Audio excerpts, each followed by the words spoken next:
Tonight is the return of Trey Turner. Yesterday was the return of Trey Turner, recording this podcast right before tonight's series starter with the San Diego Padres. I am Shelfie. Welcome back to another episode of the Cherry Pinstripes podcast, YouTube, Spotify. Make sure you're following us on social media. Trey Turner back in the lineup tonight. He's in the two-hole behind Kyle Schwarber. Lineup: Kyle Schwarber, Trey Turner, Bryce Harper, Alec Bohm, Bryson Stott, Nick Castellanos, Brandon Marsh in center, David Dahl in left, Rafael Marchand behind the plate, and Christopher Sanchez starting. 6:40 start. The Padres, another team coming into Philadelphia. This has been a theme all season long.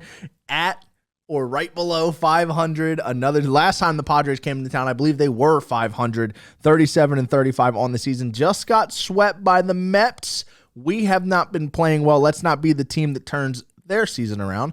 Let's just turn our stuff back around here. 10-10 over their last 20 games. They dropped 2 out of 3 in Boston and Baltimore, and the Baltimore series was just tough because after game 1, they got absolutely beat up, beat down, top to bottom, out-pitched, out-hit, out-base run, all over the place. Game 2, game 3, like I said, 10-10 over their last 20, but over their last 20, that 10-10 stretch, they've gained 2 games in the NL East somehow on the Atlanta Braves, who are really struggling right now. I've been saying it in every podcast. You got to keep your foot on the gas no matter what's going on around you. But it's nice in situations like this when your NL East rivals are also not playing well. The Phillies, I hate to make excuses. This isn't necessarily an excuse, just a highlight. That 10-10 stretch, this team hasn't been home in a couple of weeks. They had the West Coast road trip. They went to London. Then they went to the AL East. I think it's something like 13,000 travel miles since the last time they played a home game. And they do look a little bit worn out. As good as the Orioles are, if Zach Wheeler pitches 10 games against that team, they're probably not doing that to him again. Maybe 1 out of 10. This weekend was that one. It is what it is. The big highlight in this series is the Phillies getting back Brandon Marsh and Trey Turner. Brandon Marsh comes back. He plays a little bit. He had a good rehab start in Double-A, and now Trey Turner coming back tonight against the Padres. The retroactive move that the Phillies made to get Trey Turner on the roster, we all kind of seen it coming. Johan Rojas gets sent down to Triple-A. He was the one guy in the mix who had options left. They would have had to DFA David Dahl or Christian Pache if they sent them down. So Rojas is going to go down to the Iron Pigs. Beginning of the season, I wanted to see him get at bats here in the majors. He's a great defensive player, but with the way David Dahl's hitting, and Pache at least has been solid off the bench, effective when he's out there, you don't want to lose a guy in this situation. You don't want to lose a guy. Let Johan Rojas go down to AAA. He's going to get regular at bats. Got a little tryout situation going on here at the major league level. David Dahl. Christian Pache. David Dahl right now, he came onto this Phillies team with a 1,000 OPS down there in the Iron Pigs. People were comparing him to Jake Cave. The thing is, David Dahl has had regular MLB success before. It's just been a few years. David Dahl's looked really solid for this team. He's had some big hits. I'm just saying, if the Phillies make a trade at the deadline, I wouldn't be shocked if a David Dahl or a Christian Pache is involved, especially if it's an outfielder. Just that throw-in player, just because we got to make space on our roster. This is an opportunity for David Dahl or Christian Pache to potentially step up. They're going to get more at-bats. Brandon Marsh apparently looks like he's going to slide over, play center field. I don't know where Whit Merrifield fits into this team as of right now, but like I said, we've seen this coming with Rojas going down the AAA. Sosa has been tremendous in the absence of Trey Turner. I don't know where we're going to get him at bats. Probably with the way Bryson Stott's struggling right now, Stott probably won't see the next few lefties that the Phillies have lined up coming in. So Sosa will get at bats there. Maybe they get Harper a lefty day off. You move Bohm over to third. Let Sosa play third. Sosa will get some at bats. He's absolutely earned them. Whit Merrifield's the guy. I don't know where he fits in right now. Maybe he plays left field as that platoon for David Dahl, and we keep Christian Pache as the bench guy regardless.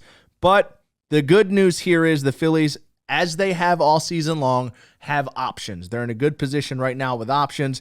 They're still gaining ground in the NL East. They're going to be in the playoffs. They're going to be in the mix. So let these guys sort it out. And at the trade deadline, if you have some pieces, if one of these guys is red hot and you don't see them in the long-term mix, maybe you put them in a deal to upgrade somewhere. But Johan Rojas is someone that you can call back up later. Maybe he ends up in what will be the Christian Pache role the next couple of weeks. come playoff time, which is what most of the fan base wanted going into the season, for Johan Rojas to get some at-bats in AAA, become a utility outfielder, not the everyday regular center fielder. And I will say, although I am a big fan of Johan Rojas, I do like the makeup of the team more with Brandon Marsh in center field. Brandon Marsh is a Gold Glove caliber left fielder. He's a pretty good defensive center fielder, but what he brings to the table offensively compared to Johan Rojas and what else we can do when Brandon Marsh is in left, the best offensive lineup, which is the one we seen at the start of the series last night, is with Brandon Marsh in center field. We noted last week Rafael Marchand was going to get an opportunity for this team right now with JT Realmuto out, someone who's played up AA, AAA for this team for a few years, has gotten major league opportunities before, but with JT out on an extended stretch from the surgery, we were going to see Marchand. He had a great game in Baltimore. That game that they won in Baltimore, Marchand hits his first home run of the season. He's framing pitches all over the place. He did have that one miscue on the pass ball. We thought we won that game. He got a beautiful bounce off the brick wall, almost made the play. But for the most part, Marchand was really, really good in this game, and you saw him draw another start to start off the Padres series. But I'm excited to see more Marchand games. Very excited to see JT get back because this pitching staff has been really rough since these boys left home. Ever since they left Citizens Bank Park, Wheeler's had his worst game of the season. Nola's had his worst game of the season. Ranger looked good. The only guy who hasn't gotten totally lit up on this trip, Christopher Sanchez. Taijuan Walker even had a really solid start on this stretch. But it's about we get the aces back home, get the big dogs pitching. I don't know if this has anything to do with JT being out personally. I think it's just more travel fatigue. Get these guys home, get them back in a regular rotation. Some weird extra days off with the whole London situation. So we'll see. But I think they'll pitch much better over the next couple of starts, regardless of who is behind the plate. JT down the road long term. Marchand, though, like we're talking about with the outfielders, is someone who could play some value up. Maybe Marchand ends up in a trade at the deadline if he can play to some value. He had a good game in Baltimore. Now, this upcoming homestand that we have, Padres, Diamondbacks. 3 games against the Padres. Day off. 3 games against the Diamondbacks. These are the last 2 National League Championship Series matchups. Phillies, Padres. Bryce Harper had that huge opposite field home run against Robert Suarez. Did the chest, Superman logo. Cam Newton, Bryce Harper, big home run. And then, of course, last year in the 2023 NLCS, the Phillies came home. They just needed to win 1 out of 2. Couldn't get it done. Dropped game 6 and 7. And the Diamondbacks went on to lose in the World Series. This is going to be a fun week. I just want these boys to get home. For me, if they go 3-3 here, but they just play better, I can live with that. They've got to clean it up. We haven't looked like the World Series contending team that we want to look like over the last week. The makeup of the team has been a little bit off, so it would be nice to see them have a couple of games here, like 3 or 4 games here on the home stretch, where you get 6 innings from your starter. Your middle relief guys get it to the back end. If you lose a tight game, so be it. Just get back to playing regularly televised Phillies baseball, please. This 20-game stretch, if the worst stretch of the season, you still gain ground in the division, I can live with that. Christopher Sanchez versus Randy Vasquez was game 1 of this series. Game 2 is Michael King versus Aaron Nola, and then game 3, Ranger Suarez and Matt Waldron on the mound. They do have a day off on Thursday, 1 o'clock game on Wednesday, and then to kick off the series against the Diamondbacks, you're most likely going to see Taijuan Walker, followed by Zach Wheeler, and then Christopher Sanchez. And for those of you that keep up with this and need to know in advance like myself, don't get caught off guard. Saturday is a 4 o'clock start. Sunday is an 11:35 a.m. baseball game. I repeat, an 11:35 a.m. baseball game. Don't be shocked if you sleep in and you wake up to a score on the board. That game is also going to be televised on Roku.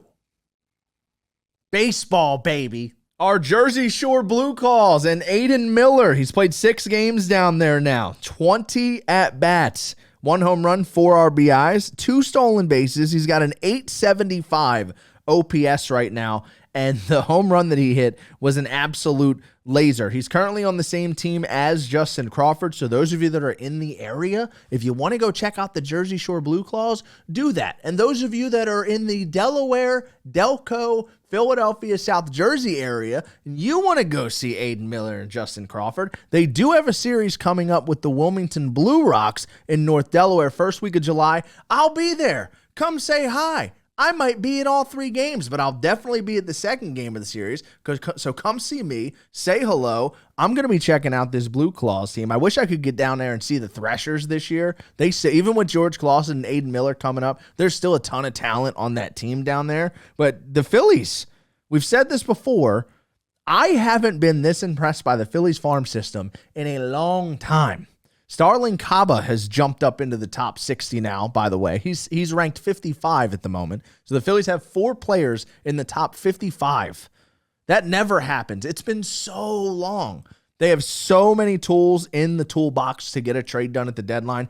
You don't have to trade your stud.